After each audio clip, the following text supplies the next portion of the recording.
ዕጣ ፋንታ ብዙውን ጊዜ ከቁጥጥር ውጭ የሆነ አስቀድሞም የተወሰነ ተደርጎ ይታያል። እውነታው ግን ከዚህ ፈጽሞ የራቀ ነው። በዋናነት የሕይወታችንን አቅጣጫ የሚቀይሩትና ፍጻሜያችንን የሚወስኑት ከዚህ ቀጥሎ የምናያቸው ነገሮች ናቸው። እነዚህን ነገሮች መረዳትና በንቃት መምራት ከምንፈልገው ስኬት ላይ ለመድረስ የምንመኘውን አይነት ስብዕና ለመላበስ እንዲሁም በሰዎች ዘንድ ሞገስና ተቀባይነት እንዲኖረን የሚያስችሉ ናቸው። አንደኛ፣ ውሳኔዎችና ምርጫዎች።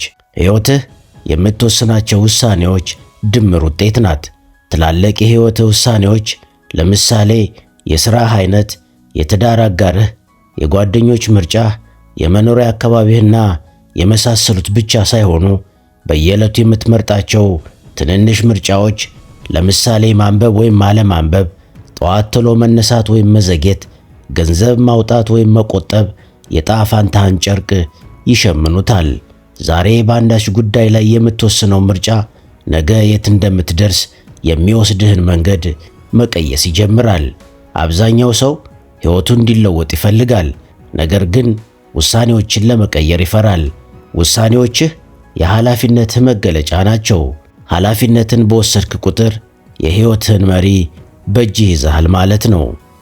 ሁለተኛ፣ አስተሳሰብና አመለካከት። የዕጣ ፋንታህ ሌላኛውና ዋነኛው መሠረት አስተሳሰብህ ነው። አስተሳሰብህ የተግባርህ መነጽር ነው። የምታየው ዓለም በአስተሳሰብህ ቀለም የተቀባ ነው። ይህም ተግባርህን በመምራት ዕጣ ፋንታህን ይወስናል። ስለዚህ ስለ ሕይወት ያለህ አመለካከት ምንድነው? በድል ብቻ የሚያምን ፊክስድ ማይንድ ሴት ነው ያለህ ወይስ በእድገትና በለውጥ የሚያምን ግሮዝ ማይንድ ሴት ነው ያለህ? ይህ መሠረታዊ ጥያቄ ነው። በእድገት አስተሳሰብ ላይ የተመሠረተ ሰው በውድቀቱና በፈተናው ተምሮ ያልፋል። በሌላ በኩል አሉታዊ አመለካከት ያለው ሰው ሁሌ የሚያየው ከአቅሙ በላይ የሆኑ መሰናክሎችን ነው።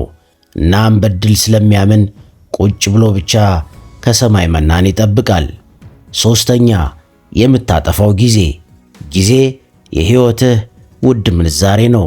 ኢንቨስት የምታደርግበት ቦታና ሁኔታ ደግሞ የዕጣ ፋንታህን አቅጣጫ መገመት ሳይሆን በትክክል ወይም በእርግጠኝነት ያሳያል።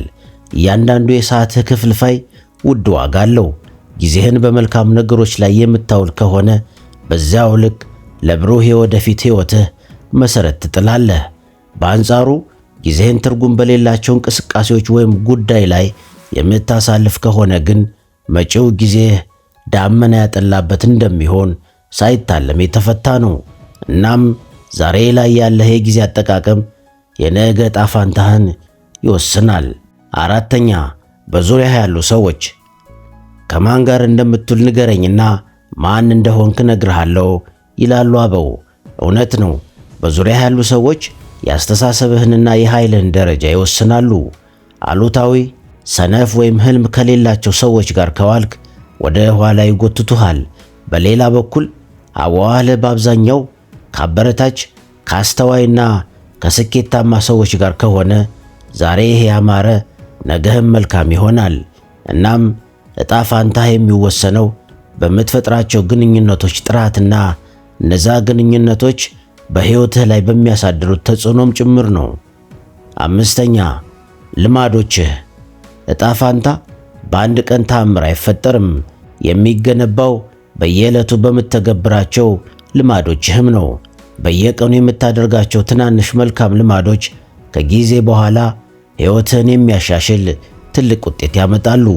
በአንጻሩ ደግሞ መጥፎ ልማዶች ሳይታወቅህ ቀስ በቀስ ወደ ውድቀት ይመሩሃል። እናም ልማድህ ዕጣ ፋንታህን ከሚወስኑ መሠረታዊ ነገሮች ውስጥ አንደኛው ነው። የነገው ማንነትህ ብሩህና በስኬት የታጀበ ይሆን ዘንድ ዛሬውኑ ልማድህን ፈትሽ፣ አስተካክል። ስድስተኛ፣ የመማርና የመላመድ ፍጥነትህ። ዓለም በፍጥነት እየተለወጠች ባለችበት በዚህ ዘመን ዕጣ ፋንታህ የሚወሰነው ለመማርና አዲስ ነገር ለመላመድ ባለ ፍጥነትም ነው። አዲስ ዕውቀትና ክህሎት መማርን ካቆምክ በጊዜ ሂደት ወደ ኋላ ትቀራለህ። በሥራ፣ በግንኙነት ወይም በቴክኖሎጂ ላይ የሚመጣ ማንኛውም ለውጥ እንደ ስጋት ሳይሆን እንደ ዕድል የመመልከት ችሎታ ወሳኝ ነው። ዕጣ ፋንታህን ለመምራት የትላንት ስኬቶችህን ወይም ውድቀትህን ተሞክሮ አድርገህ በመውሰድ ዛሬ አዲስ ነገር የመማርና ራስን የመቀየር ተነሳሽነት ሊኖርህ ይገባል። እናም ከዘመኑ ፈጣን የለውጥ ባቡር ላይ የመሳፈር ወይም ያለመሳፈር ብቃትህና ውሳኔህ የነገውን ዕጣ ፋንታህን ይወስናል። 7ኛ የኃላፊነት ስሜትህ። ዕጣ ፋንታህን የሚወስነው ሌላው ትልቅ ነገር ለሕይወትህ ኃላፊነት የመውሰድ ችሎታህ ነው። ብዙ ሰዎች ለውድቀታቸው፣ ለድህነታቸው ወይም ለደስታ ማጣታቸው ሌሎችን ለምሳሌ መንግስትን፣ ወላጆችን፣ ጓደኞችን፣ እድላቸውን እና የመሳሰሉትን የመውቀስ አባዜ ያላቸው ኃላፊነቱን ለራሳቸው አይወስዱም። እንዲህ አይነት ሰዎች በሕይወታቸው ዙሪያ ለሚከናወኑ ነገሮች ሁሉ በተለይ መልካም ላልሆኑት ሮሮ በማሰማት ይታወቃሉ። የመፍትሄ ወይም የድርጊት ሰውም አይደሉም። እናም በቀን ከቀን ውሎህ ራስህ አስበህ ራስህ ፈቅደህ ለምታከናውናቸው ነገሮች ኃላፊነትን የማትወስድና ጣትህን ወደ ሌሎች ሰዎችና ሁኔታዎች የምትቀስር ከሆነ ለነገው ዕጣ ፋንታ ቁጥር 1 ጠላት አንተው ራስህ ነህ ማለት ነው። 8ኛ የትኩረት ቦታ። ትኩረትህ በአብዛኛው በየትኛው የሕይወት ክፍል ነው? ይህ ጥያቄ ዕጣ ፋንታህን ከሚወስኑ ጉዳዮች ውስጥ አንዱ ነው። በሕይወት ውስጥ ችግሮች፣ ውድቀቶችና የሚያስከፉ ነገሮች ሁሌም ይኖራሉ። ትኩረትን በእነዚህ አሉታዊ ጎኖች ላይ ብቻ ካደረክ አእምሮህ በጭንቀትና በተስፋ መቁረጥ ይሞላል። በሌላ በኩል ትኩረትን በዕድሎች፣ በአዎንታዊ ጎኖችና በምስጋና ላይ ካደረክ የእድገትን መንገድ ብቻ ታያለህ። ትኩረት የሰጠኸው ነገር ያድጋል።